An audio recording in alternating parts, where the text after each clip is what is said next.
न कहीं सरकार का फेलियर था, जिसको छुपने और बचने के लिए इन्होंने जाति जनगणना का सहारा लिया है और इस तरह से जाति जनगणना के नाम पर बांटने का काम भारतीय जनता पार्टी ने किया। गलती हुई, कहीं न कहीं फेलियर था जिसकी वजह से ये घटना हुई, वरना हमेशा भारतीय जनता पार्टी लीपापोती का काम करती थी। हमेशा से कहते आए हैं ये दमनकारी सरकार है और ये संविधान की विरोधी है।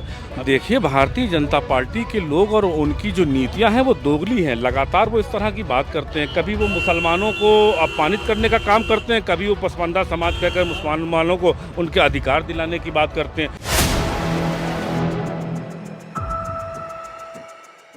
मोदी जी कहा था ना, हम जाति जनगणना करवा के ही मानेंगे। ये मैं नहीं कह रही हूँ, ये राहुल गांधी का बयान है।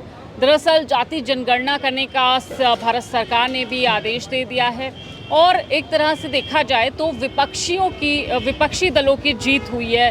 तमाम तरह के ट्वीट आ रहे हैं जो हर पार्टी के नेता की तरफ से किए जा रहा है कि ये हम लोगों की जीत है, विपक्षी दलों की जीत है। इस पर लोग कैसे देख रहे हैं, क्योंकि काफ़ी दिनों से सभी विपक्षी दल जाति जनगणना की डिमांड कर रहे थे और आखिरकार सरकार को विपक्षी दलों की ये मांग माननी पड़ी। कैसे देख रहे हैं सर, ये जिस तरह से जाति जनगणना करवाने के लिए मान गई है सरकार, क्या इसको आप कैसे देख रहे हैं? क्या ये बहुत पहले ही करवा देना चाहिए था और अब करवाने के लिए मानी है, तो इसके पीछे क्या कुछ है? बहुत बहुत धन्यवाद आपको बहन जी पत्रकार। ऐसा है कि जाति जनगणना भारतीय जनता पार्टी कभी नहीं करवाती, लेकिन समाजवादी पार्टी के राष्ट्रीय अध्यक्ष परम आदरणीय अखिलेश यादव जी लगातार सदन में इस मुद्दों को उठाते रहे कि मैं जाति जनगणना करवा कर ही छोड़ूंगा। आज समाजवादी पार्टी के राष्ट्रीय अध्यक्ष हमेशा जाति जनगणना के विषय में, सबका सम्मान के विषय में हमेशा से लड़ाई लड़ रहे हैं, पीडीए के महानायक हैं। देखिए, अभी ऐलान तो कर दिया है सरकार ने कि हम जाति जनगणना करवाएंगे, लेकिन बड़ा सवाल ये उठ रहा है कि आखिर ये वो तारीख कौन सी होगी जब जाति जनगणना शुरू होगी?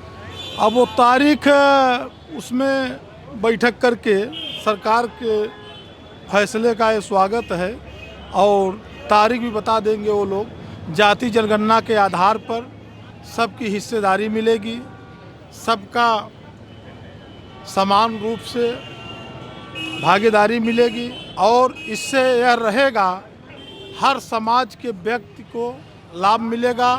और पीडीए के महानायक परम आदरणीय अखिलेश यादव जी ने हमेशा से शोषित, वंचित, गरीब, पीड़ित, दुखी आदमी की आवाज़ को उठाते रहे हैं। देखिए, योगी आदित्यनाथ कहते थे कि जो कटेगा वो बटेगा और जाति की जो बात करेगा वो लड़वाने वाला है। आज बैकफुट पे आ गई सरकार। खुद मोदी जी ने ये जो कदम उठाया, ये जो निर्णय लिया है जाति जनगणना का, ये हमने पहले आपसे बता दिया। झुकती है दुनिया, झुकाने वाला चाहिए और सरकार परम आदरणीय अखिलेश यादव जी का इसमें सबसे बड़ा योगदान है। और जो आप कह रहे हैं योगी जी, भारतीय जनता पार्टी के लोग दिन भर झूठ बोलते हैं, बहुत बड़ी झूठा पार्टी है भारतीय जनता पार्टी। अभी आपने देखा, आपके 4 PM चैनल को भी उन लोगों ने किस हिसाब से किया, जो सच्चाई दिखाए उसके ऊपर कार्रवाई कर देते हैं। यही देश और प्रदेश में चल रहा है भारतीय जनता पार्टी की सरकार में। लेकिन जनता जागरूक हो चुकी है। आपने देखा लोकसभा के चुनाव में 24 में पीडीए के महानायक परम आदरणीय अखिलेश यादव जी ने भारतीय जनता पार्टी को रोकने का काम किया। और रही बात भारतीय जनता पार्टी की, भारतीय जनता पार्टी बहुत बड़ी झूठी पार्टी है, इसलिए अब जनता उनके बहकावे में नहीं आने वाली। देखिए, ये कह रहे हैं भारतीय जनता पार्टी बहुत झूठी पार्टी है, जो आवाज़ उठ रही है उस आवाज़ को कुचला जा रहा है, दबाया जा रहा है। क्या लगता है आपको? जाति जनगणना की बात तो कह दी सरकार ने, क्या ये जल्द से जल्द लागू किया जाएगा या लागू करेंगे? अब हम लोगों की जीत है, ये बहुत बड़ी जीत है। अब हम लोग उसे चाहे जैसे सिझाल में जैसे मुद्दे से बोलते रहे हर दल के लोगों ने, इंडिया के सभी लोगों ने, हम यह चाहते हैं कि जल्द से जल्द इसका जो है हमें तारीख दें और हमें जनगणना कराने के इच्छुक जाहिर करें और जल्दी से जल्दी हमें ये करें, क्योंकि वो हार चुके हैं, वो हार मान चुके हैं। ये हम लोगों की बहुत बड़ी जीत है। जो अच्छे दिन लाने वाला आज बुरे दिन लाया है हिंदुस्तान में। अब ये लगता है कि उनका पेट भर चुका है, वो भी जाने आगे हमारा दिन चलने वाला नहीं है। देखिए, आतंकी हमला होता है, अभी जो शहीद हैं उनका हिसाब नहीं हो पा रहा है।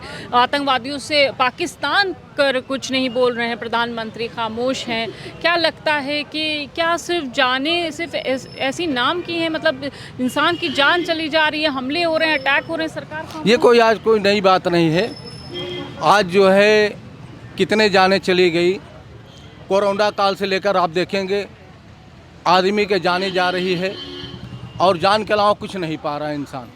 ये मरण दिन आया है, ज़िंदगी दिन नहीं आया है। हम वो धन लाने के लिए बात कहे थे, वो धन लाने की बात कहे तो वही धन लेके जा रहे हैं और धन तो जा ही रहा है, धनी भी चले जा रहे हैं। बताइए कैसे धन लाएंगे?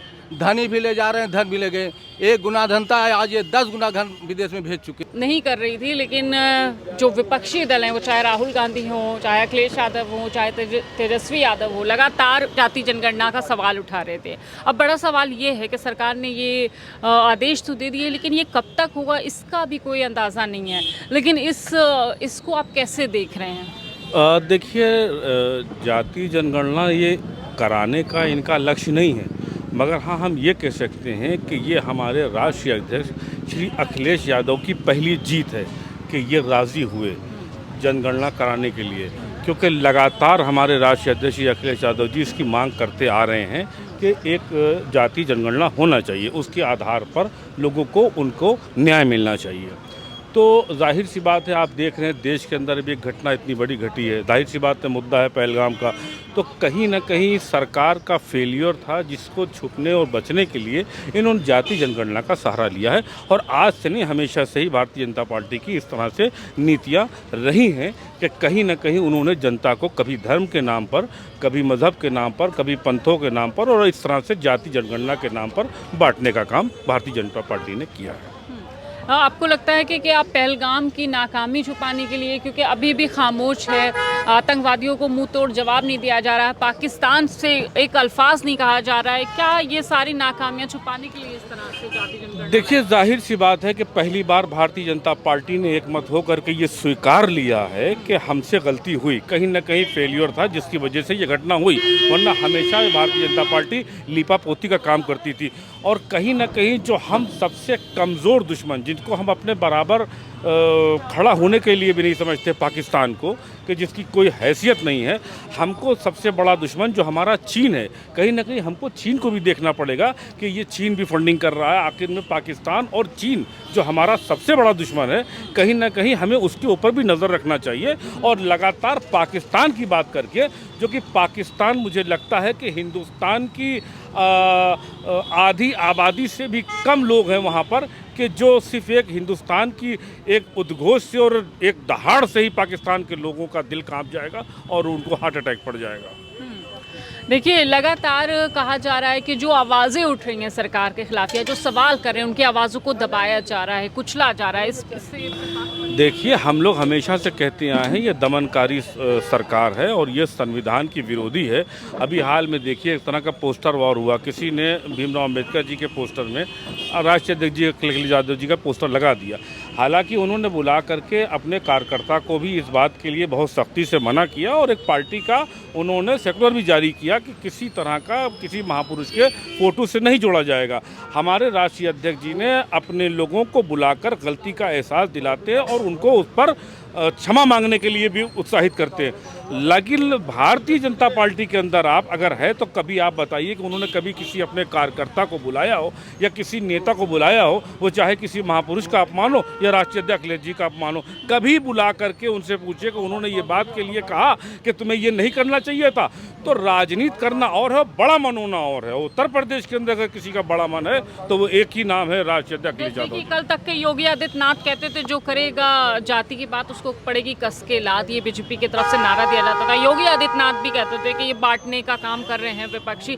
आज उसी जो बयान पर वापस आना पड़ा, जाति जनगणना करवानी पड़ी। देखिए, भारतीय जनता पार्टी के लोग और उनकी जो नीतियां हैं वो दोगली हैं। लगातार वो इस तरह की बात करते हैं। कभी वो मुसलमानों को अपमानित करने का काम करते हैं, कभी वो पसमानदा समाज कहकर मुसलमानों को उनके अधिकार दिलाने की बात करते हैं। तो हर जगह पर उनकी जो डिप्लोमेसी, जो उनकी नीतियां हैं वो हमेशा दो ही रही हैं।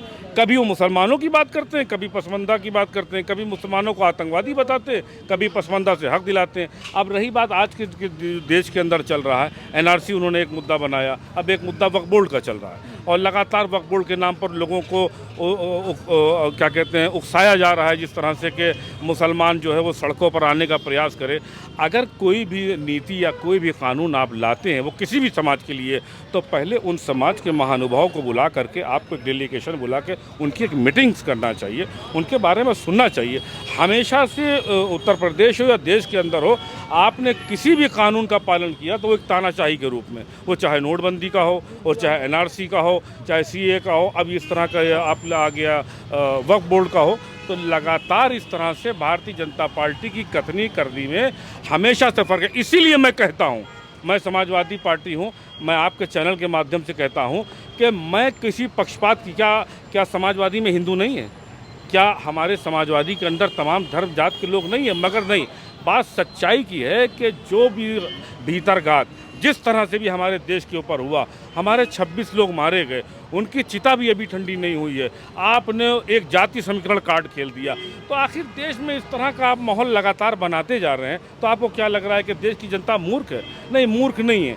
अब वक्त आने पर भारतीय जनता पार्टी को और उनके तमाम नेताओं को जवाब दिया जाएगा। और जिस तरह से उत्तर प्रदेश की राजनीति को एक नया आयाम भारतीय जनता पार्टी ने दे दिया है कि एक इस तरह का सेकुलरिज्म देश बना दिया है, बल्कि हमारा देश एक हिंदुस्तान के गुलदस्ता की तरह है जिसमें सभी लोग उसमें रहते हैं। और इसी का ही जो हमारे जननायक हैं राष्ट्रीय अध्यक्ष जी अखिलेश यादव जी, उन्होंने इसीलिए पीडीए का नारा दिया। और आज एक बहुत अच्छा काम हुआ, उसके लिए भी मैं आपको बताना चाहता हूं कि हमारे मनोज कुमार जज साहब जो आए थे, आज उन्होंने उसी पीडीए का एक टोल फ्री नंबर जारी किया और उस नंबर के तहत जो है उन्होंने ये ऐलान किया कि न्याय बराबर से दिया जाएगा, जिसकी सराहना हमारे राष्ट्रीय अध्यक्ष अखिलेश यादव जी ने की। बिल्कुल, देखिए, लगातार जाति जनगणना का सवाल तो उठा रहा था विपक्षी दल, वो राहुल गांधी लगातार इसकी बात सदन में उठाते रहे, अखिलेश यादव, तेजस्वी यादव, और ये एक तरह से पूरे विपक्षी दल की जीत है। और लोगों से भी हमने बात की, कहीं ना कहीं लोगों का मानना है ये तो बहुत पहले ही हो जाना चाहिए था, लेकिन जिस तरह से पहलगाम अटैक हुआ है, कहीं ना कहीं उससे बहकाने के लिए इस टाइम पर ये जाति जनगणना लाया गया। लेकिन खैर, सरकार का ये फैसला है, अब देखते हैं इस पर वो अमल में कब लाती है पूरी तरह से। कैमरा पर्सन सत्यनारायण के साथ मैं हयात अब्बास, OPM न्यूज़ नेटवर्क।